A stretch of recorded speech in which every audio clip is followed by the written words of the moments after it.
Hey everyone, welcome back to the channel. If you're struggling with the can't download file error on Google Drive in 2025, you're not alone. This pesky issue often pops up when your browser blocks third-party cookies, which are essential for Google Drive to handle downloads smoothly. Don't worry, though, I'll walk you through a quick fix that should get you back on track in no time. Let's dive in. First, understand the problem. Third-party cookies allow websites like Google Drive to verify your session and permissions. If they're disabled, downloads can fail. The good news is, enabling them is straightforward and only takes a minute. Start by opening your web browser. I'll use Google Chrome as an example, but the steps are similar for others like Firefox or Edge.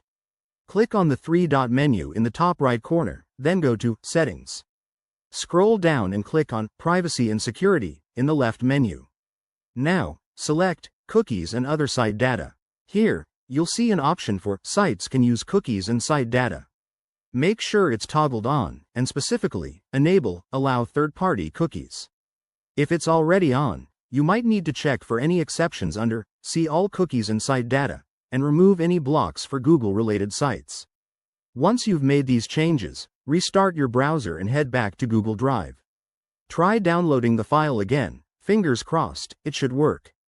If you're using a different browser, like Firefox, go to Options or Preferences, then Privacy and Security, and look for cookie settings there. For Safari users, it's under Preferences in the Privacy tab. A quick tip: if this doesn't solve it, clear your browser cache or try incognito mode to rule out other issues. Remember, always keep your browser updated for the latest security features. There you have it. Your Google Drive downloads should be hassle-free now. If this helped, give this video a thumbs up, subscribe for more tech fixes, and drop a comment if you have questions.